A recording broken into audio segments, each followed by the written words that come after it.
Hey, how's it going? On this episode of Home Water Dispatch, I'm still on Christmas Island in the Republic of Kiribati, which is, this is a reminder, is about 140 some odd miles north of the equator and about 1,300 miles south of Hawaii. So kind of in the middle of the Pacific Ocean. And I want to use this episode to really reflect on a question or an idea of like, what does sustainable development look like for a place like this? It's, a massive coral atoll in the middle of nowhere. Some people might like that. There's a wonderful series of villages and a very, very amazing culture and community that lives here. There are, because of its remoteness, there's a kind of interesting history here. In the past episode, I talked about the fishing industry and supporting the guides in terms of how they interact with their clients that come down here to fish in the flats for bonefish and giant trevally and triggerfish, and then out here for milkfish. Out here being sort of off the edge of the atoll where there's like a coral reef and then it drops down into oceanic blue water and there's upwelling. We won't talk about upwelling yet on Home Water Dispatch, but we will at some point. So it's a very productive coral reef ecosystem that has attracted tourists that come here to enjoy the environment. There's surfing that happens here. There's amazing breaks. I'm actually close to a place that has a really neat surf break when the swell is behaving. And so there's lots of opportunity. And thinking about how tourism or ecotourism gets integrated in this idea of sustainable development. And as I was reflecting and reminding myself a bit more about the history of Christmas Island, there's a dark past. In the late 50s, early 60s, the British and the US, along with some partners together, tested thermonuclear bombs here.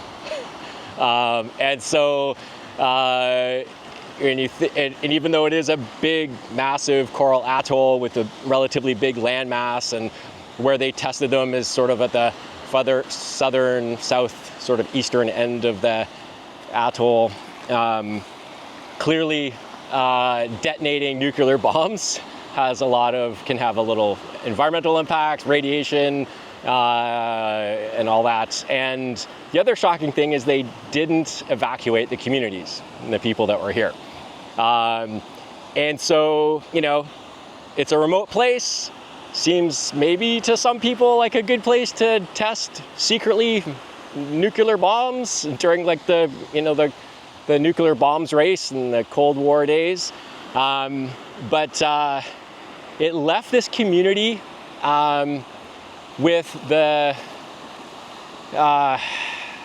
fallout, if actually, kind of pardon the pun, to deal with the fact that the military was here testing nuclear bombs. If you read through the literature, there's some great things online that talk about, health issues in the community, how frightened people were in the community when these things were happening. And so, I reflect on that a lot while I'm here, and have been reflecting on it quite a bit. And then thinking about like this new era, fast forward, was it like 60, 70 years, and to a time where there's this interest to do more in terms of tourism and ecotourism. Depending on what you read and who you quote or look at, some even say that the fly fishing here was first discovered, or became aware, that people became aware of it because of the servicemen and women that were here from the military, that saw these great flats. They saw the bonefish and the GTs and the triggerfish, and maybe those folks were from the United States. They were likely from some from the United States, where sort of flats fishing was occurring in the Florida Keys and a little bit in the Bahamas. So it's kind of like, oh wow, great, there's an awesome flats fishery here. And so that was likely the beginning of the demand or the draw. And there's a number of small lodges here on Christmas Island that some have been around for quite some time, and they cater to the anglers that come here. Some of those anglers, and even not even just in the lagoon, but they also are targeting the tuna that are offshore, and the sailfish and the wahoo, and it's recreational angling is a pretty popular activity, and there's people in this world that like to travel to these destinations to enjoy themselves and to immerse themselves in the environment, and they like the challenge.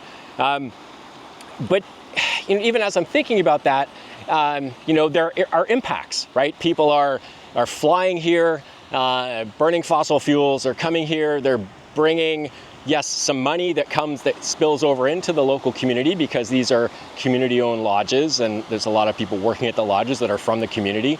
That's been very apparent and pretty amazing. But tourists have, and even ecotourists have demands, right?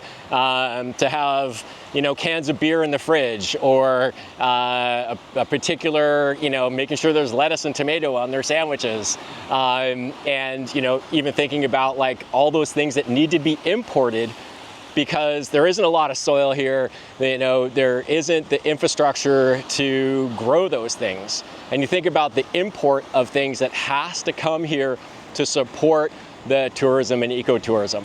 And that itself has an environmental footprint. And then even the tourists, when they leave some of their waste behind, like not just the poop in the toilets, but also like their wrappers, and people are grabbing like a bottle of whatever on duty free, and they come here and they leave it here, and it goes into the landfill, or it gets burned. Hopefully it gets reused in some way, but I maybe not, likely not.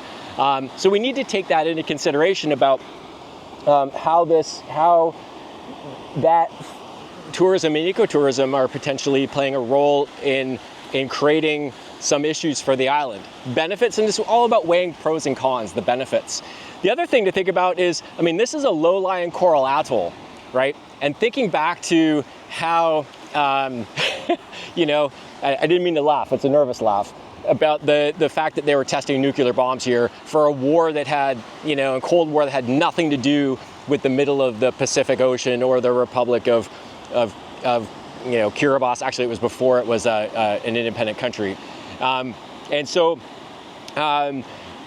this area, if you wrap your hand around the idea of climate change, sea level's rising. And this place has to contend with that. The communities are close to the shore. There's not a lot of elevation in the landmass. And so things that we're doing in the developed parts of the world, in North America and in Europe, and pumping fossil fuels into the environment, and CO2 emissions are impacting this place. Is that fair? Is that equitable? How do we reconcile that? How do we provide support for an island nation like this, for an island and a community like this, where they're suffering because of our sort of industrialization in other places? And so I just continue to try to wrap my head around that as I sit here and get ready to wrap up my visit. I had a wonderful opportunity to meet with the local fisheries officers, tourism, and really kind of thinking about how they perceive sustainable development and some of the challenges that they face. The other thing that, and I know this is a relatively long episode, but there's a lot to unpack. Some other things that I learned here is that, during COVID, this place locked down for 3 years, and which was a challenge when it came to the fact that there were no tourists here, and there was no money going into the economy. There were nobody renting rooms or paying for flats fishing guides or what have you. But when I talked to a number of people in the community, they also reflect on the fact that like nobody got the flu here. Nobody had like sinus infections or colds because there was nobody flying in and out of the Christmas Island bringing their germs here, right? And causing, maybe some health issues. Water, power. So dealing with health issues, that's one thing to unpack, and bringing disease and nastiness. Power production. I was here in 2014. There were no solar panels. There's a big solar panel bank now, but it's not enough to support the entire island. There's some generators that are still being run on diesel fuel that has to be imported, right? So, and then if they're thinking about more development for tourism and ecotourism, and that increases the need for electricity, how do we reconcile that? How do we provide support, and who creates that capacity? The other thing to reflect on, and you can kind of see it behind me, those are Spanish, there's a mothership and 2 purse seiners.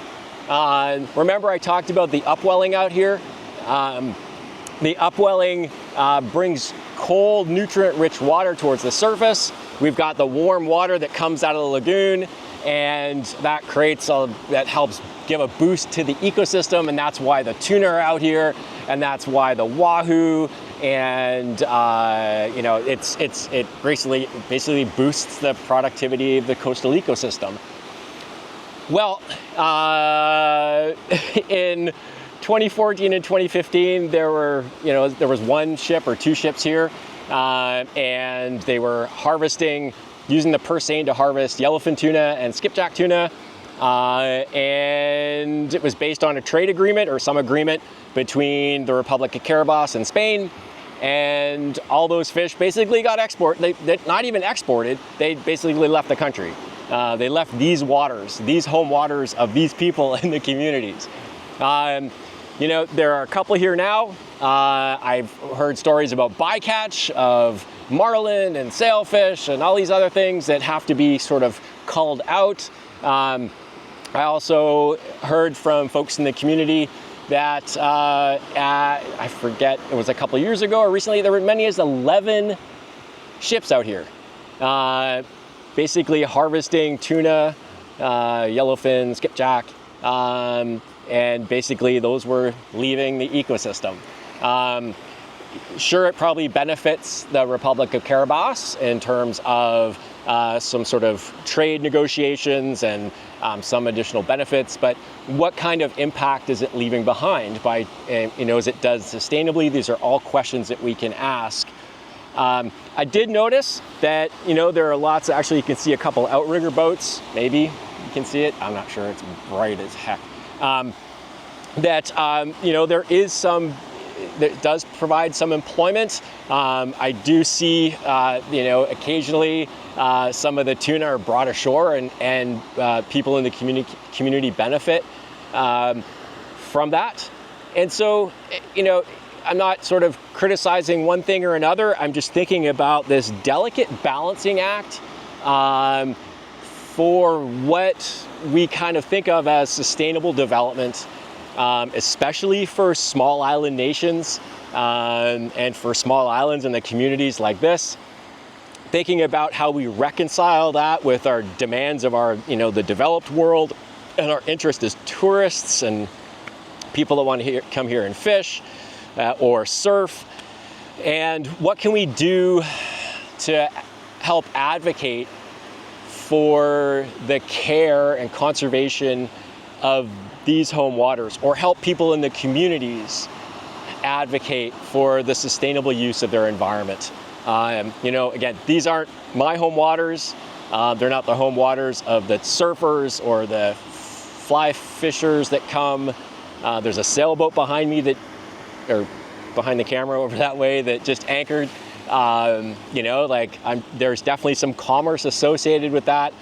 How do we delicately balance everything so that an island like Christmas Island can develop in such a way that it provides support for the community, it looks after healthcare, the quality of life, and maintaining the quality of the environment, because it's all sort of integrated and linked.